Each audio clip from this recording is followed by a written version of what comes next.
Welcome everyone to The Spoken Nerd, the podcast about database technology.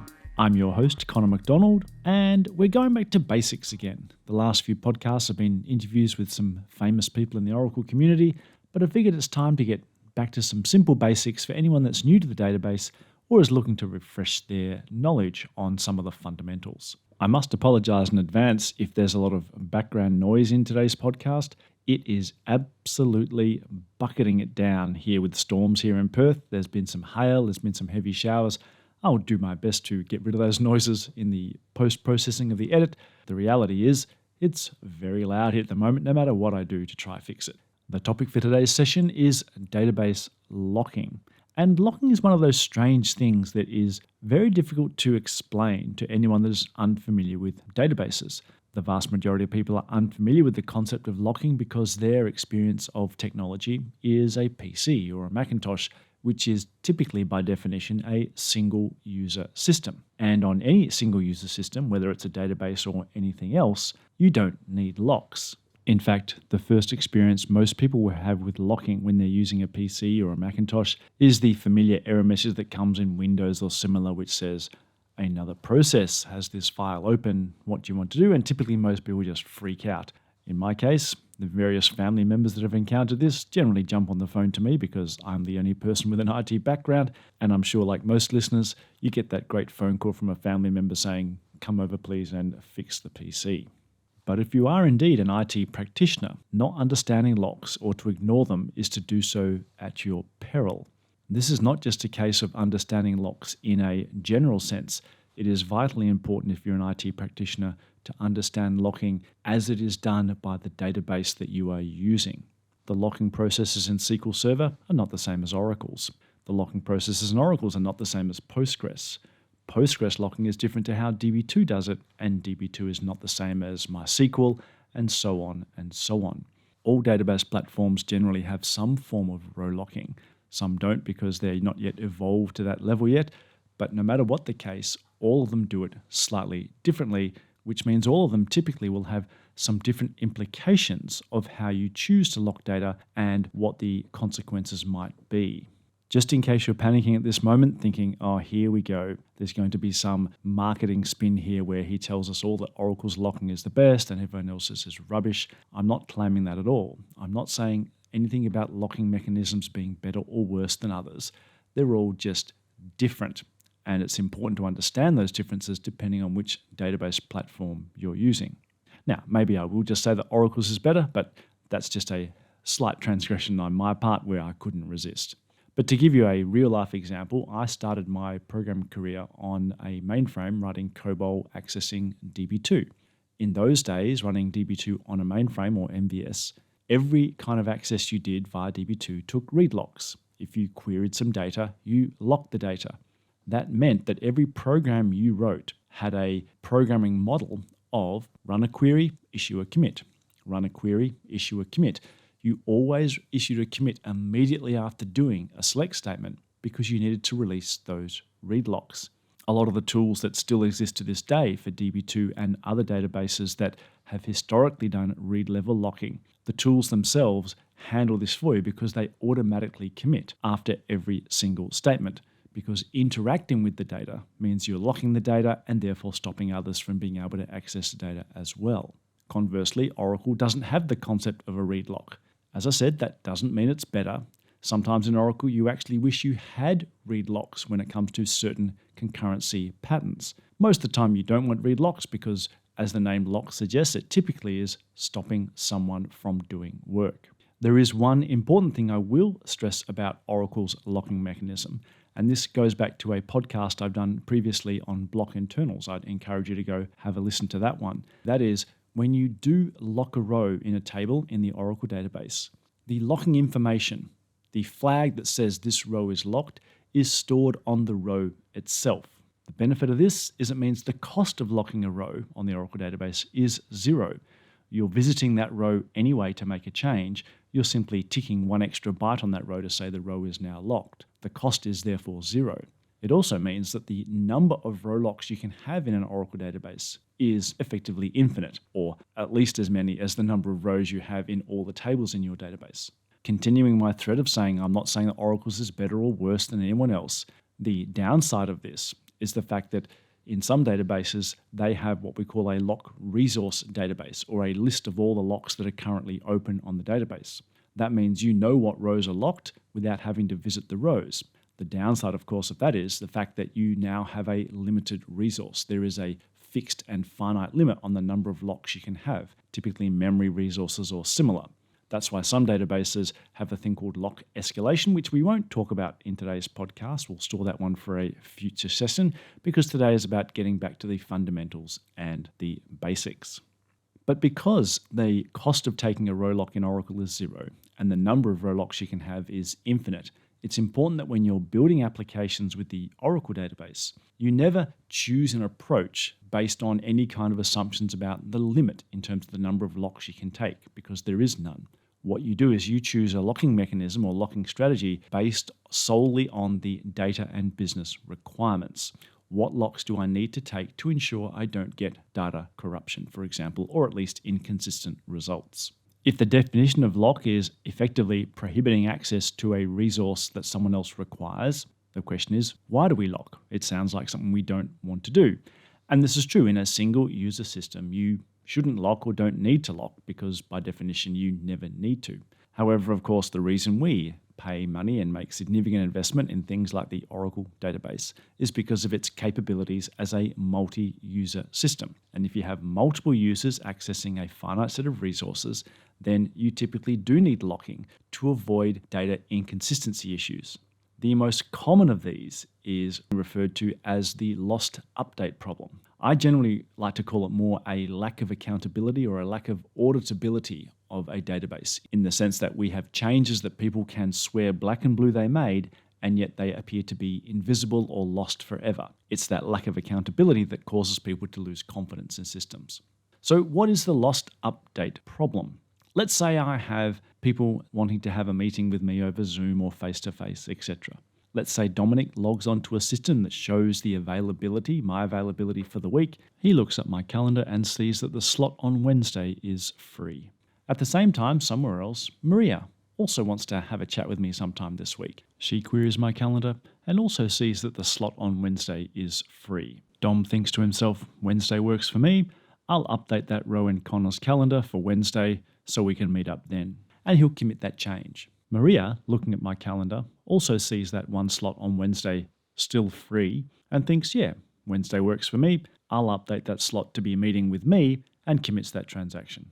The problem here is that Dom thinks he's now scheduled some time with me on a Wednesday, as does Maria. Because Maria was the last to update the information, when I log on, I see Maria's entry for a catch-up. Dom's is gone. It simply has been erased. It has ceased to exist. Assuming we're running a database system to manage these calendars, you can notice that Dom and Maria here both did nothing out of the ordinary. They didn't update transaction and they both committed. There was no rules broken here about the laws of transactions in a database. There was no database corruptions. We just did normal database stuff, updates, commits, etc. But we lost one of them. There was definitely a moment in the database's history when Dom's meeting was in there. Dom saw it on his screen, he made the update, he committed it, he saw it. However, by the time the full sequence of events has completed, Maria's entry is there and Dom's has ceased to exist.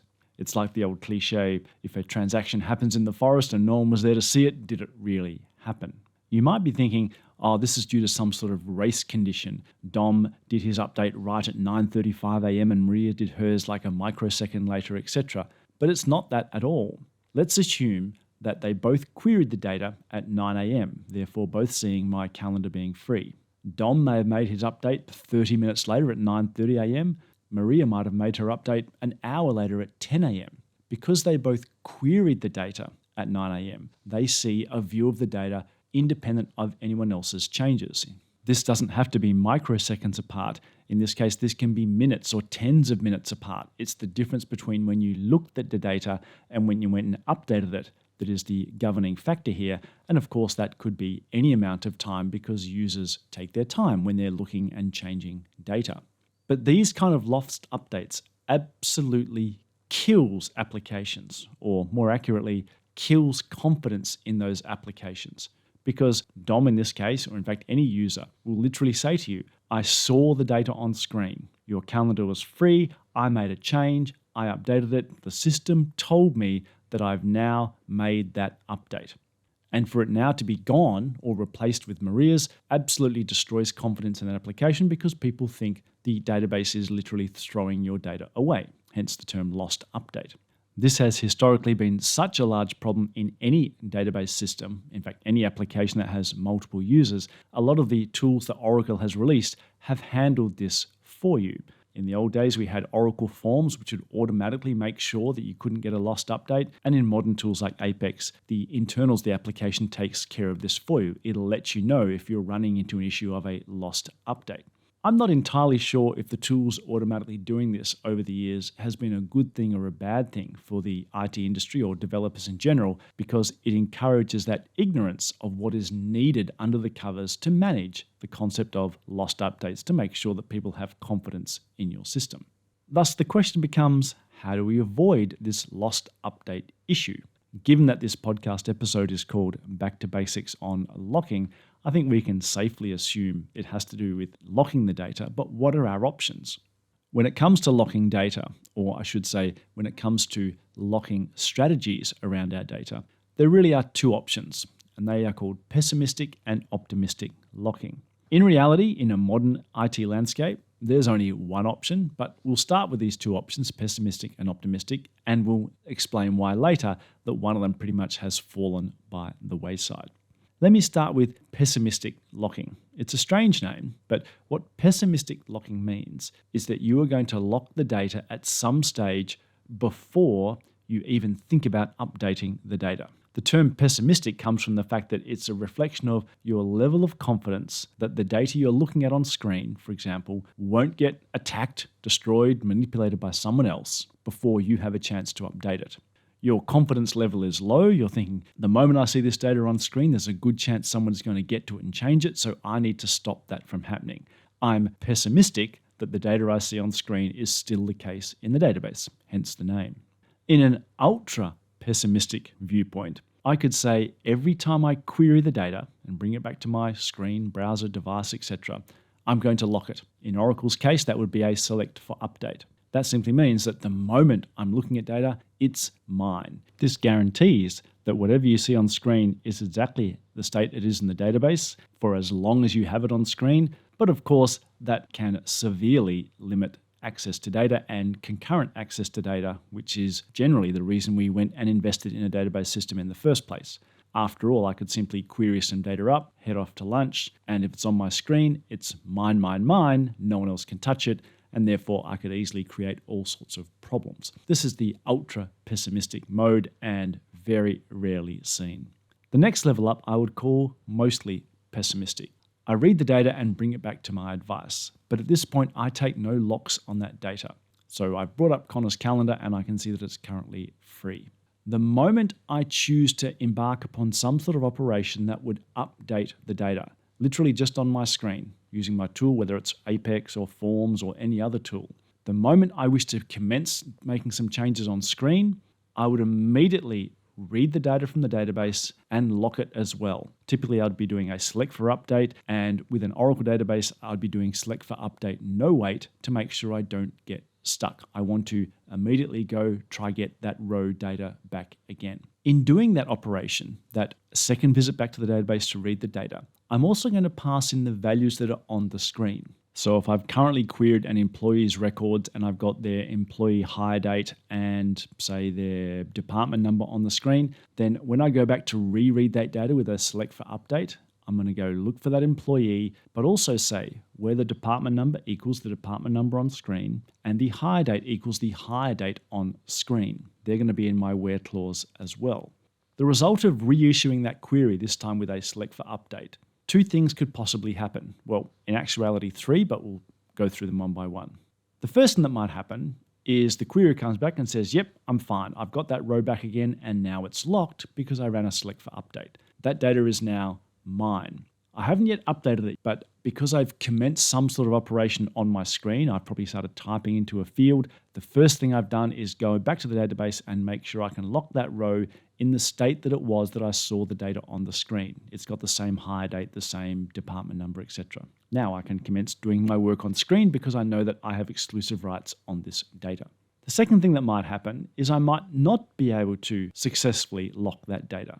Two things could have happened here. One is I try to select for update and I do a no wait command to make sure I don't get stuck, and I get an immediately return of a locked timeout.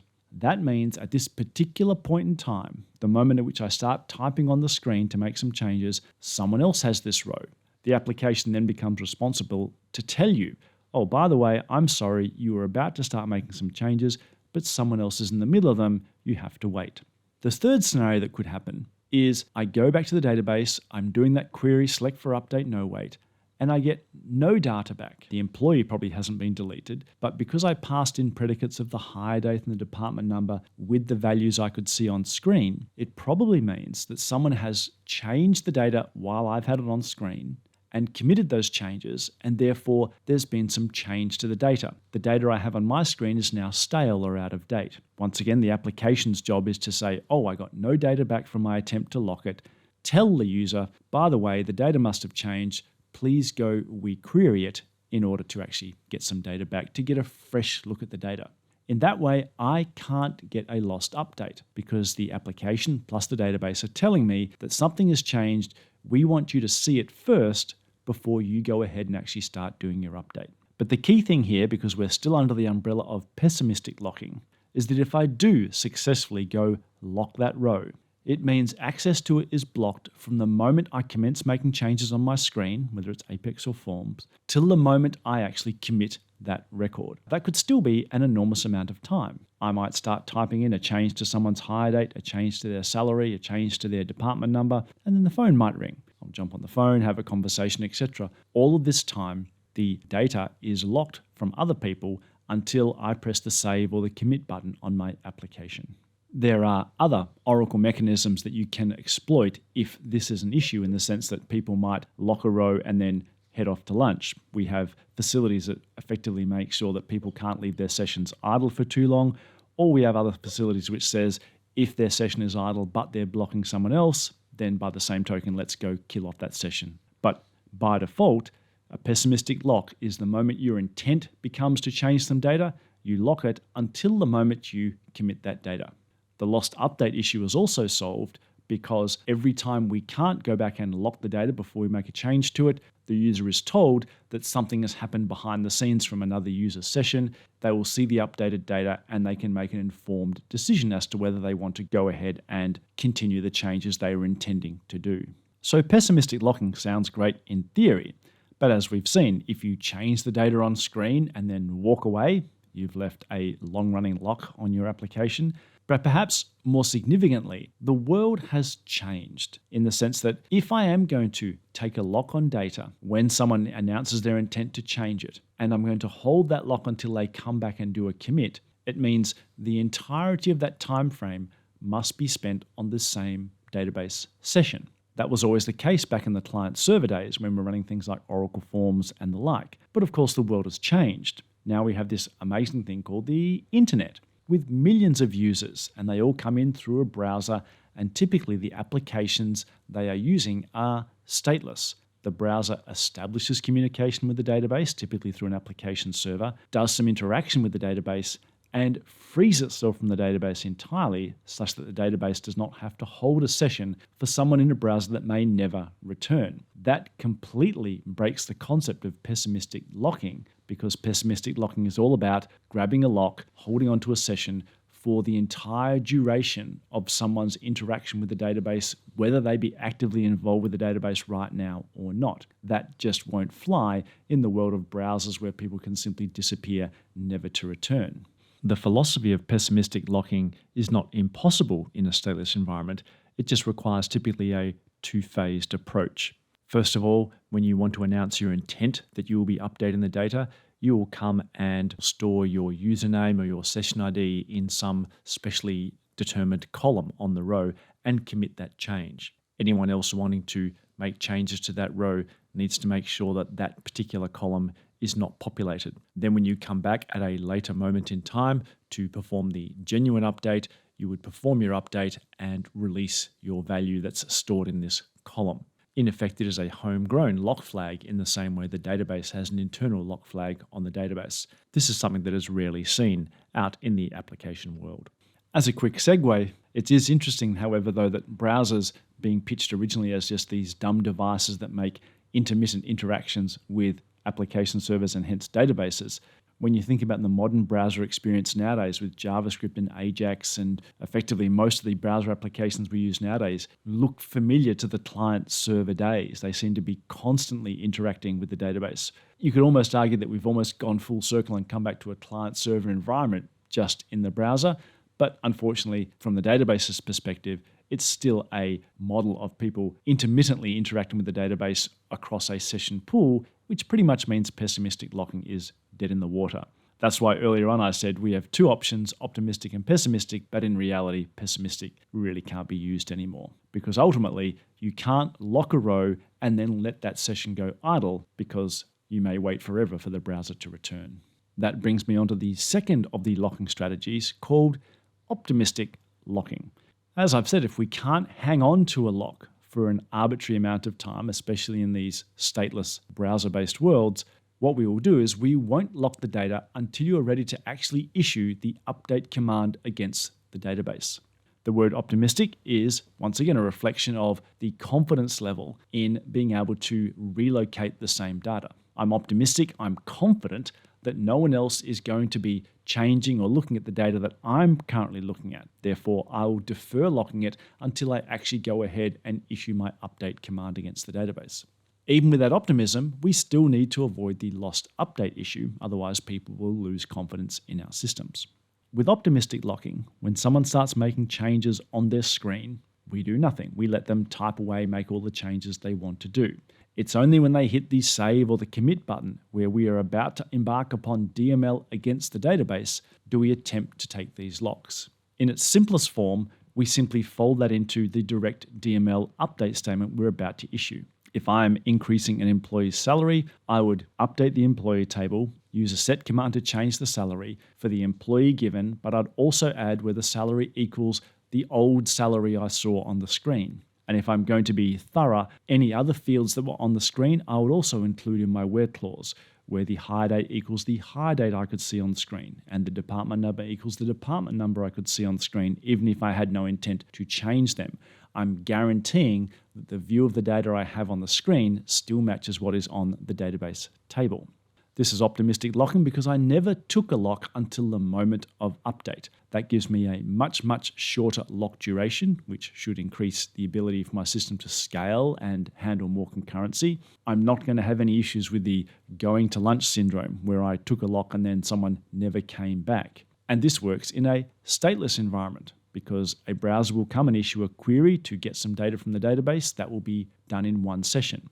When they come back to do an update later, it might grab another session from a connection pool, but that doesn't matter because all of the update and locking is being done in a single trip to the database. This doesn't mean that optimistic locking is some tremendous panacea. There is a greater risk of failure here because the longer I have data on the screen, but I never went ahead and locked it, the more likelihood there is that the data has changed under the covers when I finally come to issue my update statement. Where it can be quite frustrating for users is you end up with a much longer, what I would describe as a rewind time for the user. The user may have made 25, 30, 40 changes all on the screen, none of which was protected by locking. And then when they hit save, you might say, I'm sorry, some data was changed in the background.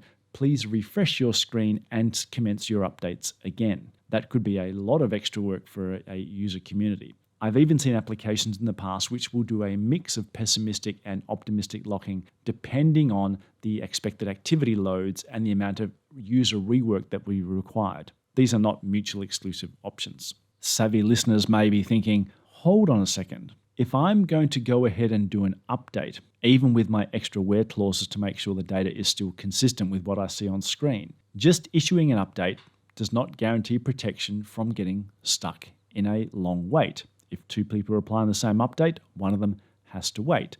In the pessimistic locking example, we did a select for update no wait to guarantee we would never get stuck on a long wait for a lock. This is true with optimistic locking if you're just doing an update. However, the whole philosophy behind optimistic locking is about the lock durations are very short. They are only during the time of the actual update being run. So even if you did get blocked, one would hopefully be freed from that lock very, very quickly thereafter. If it was an issue, there is no risk in adding a select for update preliminary step. Optimistic locking could still quite happily support when you're about to issue your update statement. The first thing you do is doing a select for update no wait to make sure that you still can lock the data with all the same existing values that were on screen. Once you've got that lock, then you go ahead and do the actual update statement. In that way, you would never get stuck for a long wait, but if you're getting long wait periods with an optimistic locking strategy, this normally suggests some other issue that needs to be tracked down. Optimistic locking works well in client-server as well, and in fact, if you're still using Oracle Forms, you can choose on a block-by-block basis whether you want to use optimistic or pessimistic locking, but optimistic locking really came into its own in the era of the internet and N-tier systems, where we could no longer guarantee that a user out on a browser would have continued access to the same database session.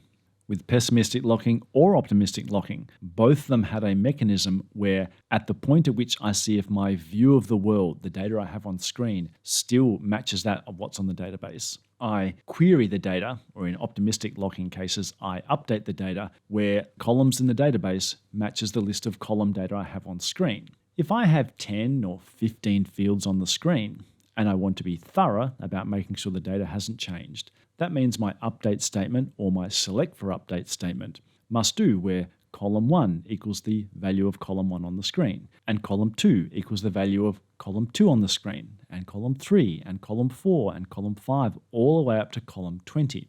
That leads to very large SQL statements, plus the management of the various data types, etc. that might be there. For example, what if I have to compare a clob on the screen to a clob in the database?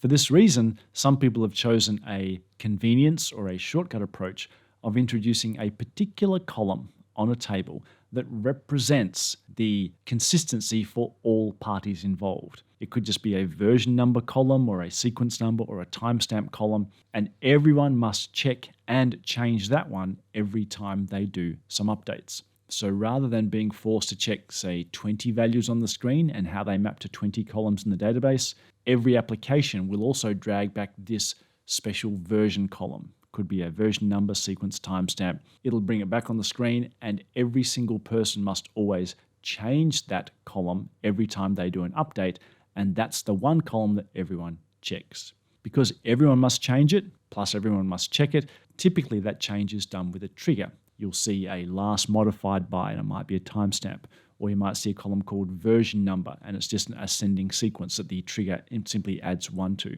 Personally, I'm not a huge fan of that approach, to be honest, because it's just a redundant column, but it's useful if you're building code generators, etc. And similarly, if that column is already mandatory for, say, audit purposes, then it's fine to repurpose it as well. But I'm not a huge fan of just adding in arbitrary columns just because it's a little less convenient for developers to go and code queries that have predicates against the various columns on the screen. One additional option you might see out on various blogs is the Oracle Studio function called Aura RowSCN.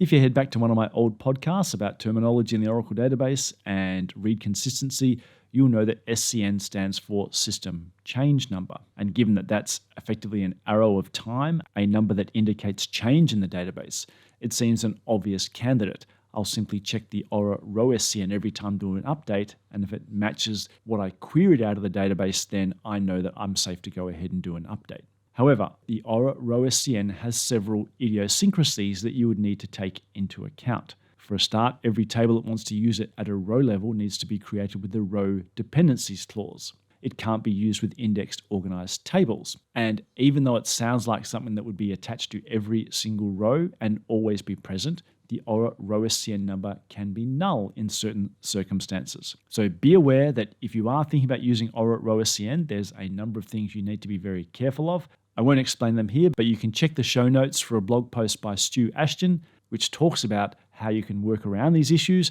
but why you need to be very careful in the way you frame your SQL. And just finally, to return to a comment I made earlier about the fact that the Oracle database does not do read locking and some other databases do. And I knew people would say, oh, that's me getting stuck into other databases. Sometimes read locking is exactly what you want. I might want to lock a row, and therefore while I've got my cursor open, simply by reading that row I've locked it, and therefore I'm not going to have to worry about other people updating it under the covers. In effect, read locking is a version of pessimistic locking. So hopefully that explains the basics of locking and the 2 locking strategies that are available to application developers, and as I've mentioned, in reality, probably just one, namely optimistic locking. In the next session, I'll continue talking about locking fundamentals. I didn't want this one to go into ridiculously long timeframes. The kind of things we'll talk about in the next session are, just because I'm adopting a locking strategy, probably optimistic locking, does not mean I can't still hit blocking issues. We'll talk about the kinds of DMLs and the kind of blocking they might cause. We'll talk about deadlocks as well, and how in reality a deadlock is not a locking problem at all. We'll also look at lock escalation and how that applies to Oracle and other databases, and look at the various lock types and lock modes once we drill into a little bit more detail into how locking works inside Oracle. And finally, in the next session, we'll talk about an amazing new feature in 23C that turns locking entirely on its head. Hopefully you can join me for that session, and hopefully you've enjoyed this episode we've just done on locking. We'll see you all soon. Thanks for listening to this podcast. The music credit goes to Zanman from Pixabay Music.